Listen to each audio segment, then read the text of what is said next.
Welcome to the Founders Playbook. My name is Gina, and I'm a student here at UC Berkeley studying business. It is my great privilege today to introduce Charles Huang, the co-founder of Guitar Hero and many other startups, and someone who is a mentor of mine from the Berkeley class, An Insider's Guide to Startups.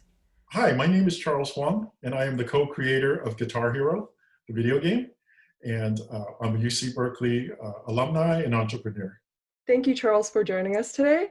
If you can first tell us a bit about the startups you're currently working at, that would be great. So the startups I'm currently working at is called Indigo 7. The 7 is because this is the 7th startup I've done. Wow.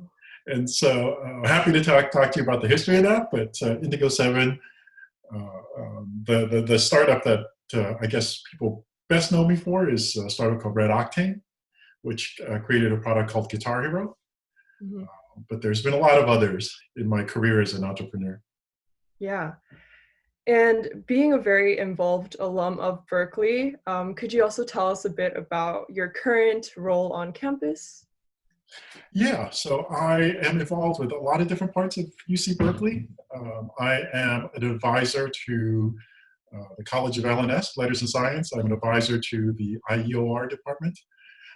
I serve as the vice chair of the UC Berkeley Foundation, as well as the co-chair of the current Berkeley campaign.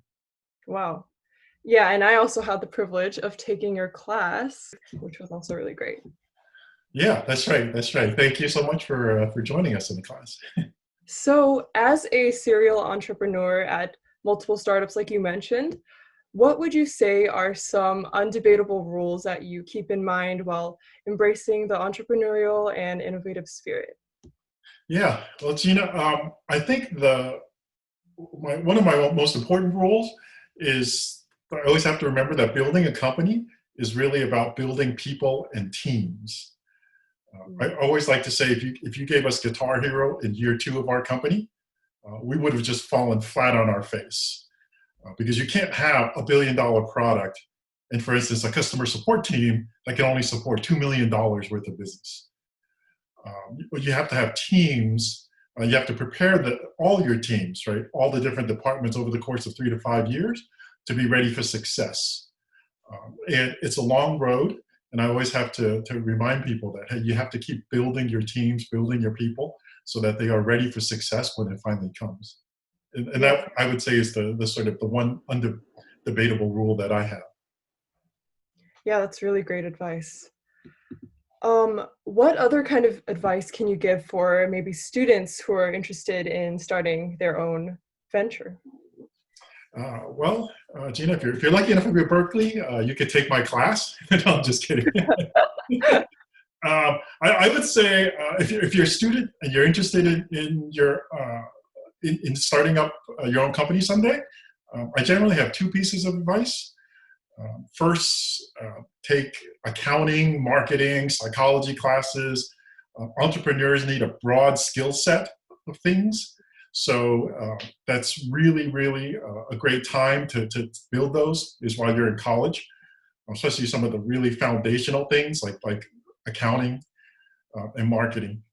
And then the second piece of advice I have generally is to take the long view, which when you're young, like maybe you don't think more than like 2 or 3 years when you graduate from college or when you get your first job. But I'd say like take the long view. And you're not just building a company. I say you're really building a career as an entrepreneur, right? So take the long view of 20, 30, 40-year career of becoming a better entrepreneur and think about how you can do that instead of just thinking about trying to build a single company. So those would be the 2 pieces of advice I give to people who are students right now and want to become an entrepreneur. Yeah, that's really great. I know personally, and a lot of my friends are afraid of failure, and we're kind of hesitant to launch a startup. So I was wondering if you can kind of share an experience of a failure maybe, or an obstacle while you were working for various startups and what you learned from them. Okay. Yeah, the failures, as I mentioned earlier, Indigo 7 is the seventh startup I've done over a 25-year career. So if you average that out, I start a company, about every 4 years or so. And the funny thing is, people have only heard of one company that I've ever done, and that's the one that created Guitar Hero. The other six are just imminently forgettable. And if you're lucky enough to have a 25-year run as an entrepreneur, you're going to fail a lot. You might have 3 to 5 startups that you can launch, and most of them will fail. But that's okay, right? What I say is that being an entrepreneur over the career, and what I learned from my own career, failing 4 or 5 times, and I don't mean small failures, I mean like the entire company just failed, is that entrepreneurism is about taking shots on goal. And you have to keep shooting, if you're going to make one. And so that helped me overcome any fear of any specific company or any specific product that fails. It's really about taking shots again and again. And if this product fails, to do that again. If this company fails, to do it again. And if you think about it over the course of a long, long career, as opposed to what if this one company fails? What if this one product fails? Then I think you'll be okay. So you would say that kind of having a growth mindset and always being in it for like the long run is a super important mindset for entrepreneurs, right? Yeah, and knowing that you're going to have multiple shots at this, multiple shots at building products in your company, multiple shots at building companies even. And so you don't need to worry that one failure is not going to destroy your company or your career. Yeah. And moving beyond failures now, if we can talk about your most arguably successful startup, Guitar Hero, could you tell us a bit more about how you ended up launching the startup and your kind of journey in beginning this company? Yeah. So, Jada, when we launched our startup, it was in 1999, and it was 6 months from when the dot-com bubble burst. So we launched it right in sort of the peak of the bubble. And then we had to survive the dot-com bust, which was probably the worst tech bust in history. So the environment that we started in was a lot like probably our environment is today. So if you're thinking of being an entrepreneur today, I want to say that don't be discouraged by the fact that we might be in an economic recession. In fact, a lot of people say that might be the best time to start a company. And so for us, that was sort of the environment that we went in. One of the lessons that we learned immediately was that we had to be profitable. We couldn't count on investor capital to keep us going because that was a very difficult environment to raise money. And so if you can learn some early survival lessons and build them into the company right off the bat, I think you don't have to be afraid of launching a company into a recession. And in fact, I think in many instances, that is the best time to try to be an entrepreneur. Yeah, that's really interesting. So moving beyond maybe being at work, being a founder, or just working for your various startups, could you tell us a bit about your daily routine while you're off work and maybe also while you're at work? Yeah, sure. Well, at work, I'm a believer in this philosophy that some people call loosely managed by walking around.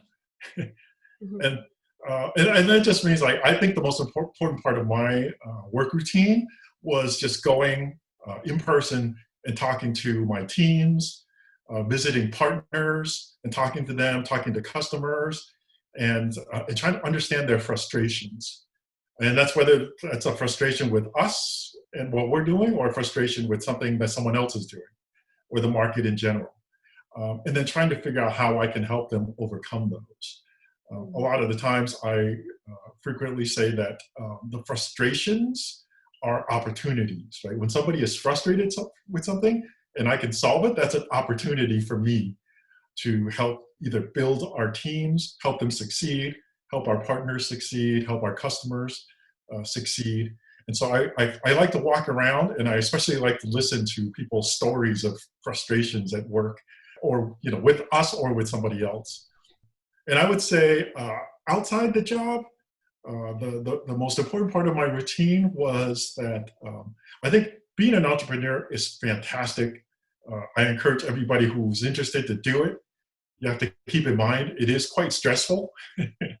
And so the one thing I always had to do was I between the time where I left work and the time I went home was to buffer it with something that'll help de-stress. And for me, that was usually going to work out. Going straight from a stressful environment to home didn't usually work out that well for me. So I would buffer it with an hour somewhere else where I could try to de-stress, exercise, get the frustrations of the day out of my system, and then go on and transition home. Yeah, that's really great advice as well. So going back to your mentioning of the walk around routine, so how has that kind of adapted now that we're at home sheltering in place? Yeah, that's a good question. It is a new world. Um, I think that what I have heard from people who, it's interesting that in my company we build hardware and software, and in the software teams I had learned that they've been used to working in a distributed fashion for a long time now. And watching some of the way that they work in this distributed fashion and help manage their projects, it's been interesting. So they have to communicate a lot. And one of the things that I would say during these times is that you have to over-communicate in writing, because you don't have that opportunity to interact in person. Even on Zoom or whatever, it's some of the dynamics are not there. The written communication becomes a bigger part of working together on teams. So, for those people who, again, to your question earlier about being in college, like develop your writing skills, you have to be more detailed and more specific when you communicate with people during these times, because you don't have the luxury of just like I did, I'm going to walk 5 minutes to a colleague's desk and we're going to sit down and talk about this. But, I'm going to have to be a lot clearer in my written communications in the sort of virtual distance working environment. Yeah. I mean, that's one thing I also kept in mind while working on our final project for your class that I was in. We had to develop a pitch for a startup and present it to you guys and other founders. And I found that communication was also a very important role for just making everything go really smoothly. Yeah, and that right there is an example. While you're a student in college, and while it was a very trying time, I'm sure, those projects were done by people all over the world, right? We had students sitting in Germany, Korea, the United States, working with each other on a single project. I think those skills that you learn when you're in school are the ones that could really help people become great entrepreneurs in this current environment. Yeah, and thank you for the opportunity. So the last question we ask all of our guests is, what is one book you recommend, or multiple if you have any? Yes, so this here, I just happen to have a copy of it, which I'll show. Hopefully this goes through. This is the title of the book is called A Billionaire Who Wasn't. How Chuck Feeney secretly made and gave away a fortune. So it's not a common book. In fact, Chuck Feeney is not an entrepreneur that most people know about. He started a company called the Duty Free Shops. So if you've ever been to an airport, international airport, and you've seen that, that was the company he started. He was an amazing entrepreneur, served in the US military, founded the Duty Free Shops as part of what he was doing in military service, built that over the course of decades, sold it, became a billionaire. But the reason that book is fascinating to me is what happened afterward. As a philanthropist, he helped broker peace in Northern Ireland. He built some of the first universities in Vietnam. He started an entire philanthropic movement called Giving While Living, which people like Bill Gates and Warren Buffett have credited with sort of influencing the way they approach philanthropy.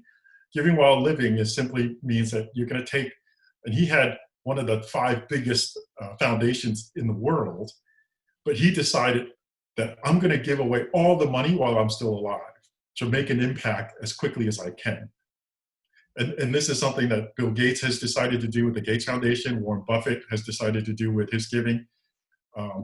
And Chuck Finley, he gave away his entire fortune. And perhaps the most remarkable thing was he never put his name on anything. It was all given away under the name of General Atlantic. And he made sure that nobody knew who it was that who gave the money.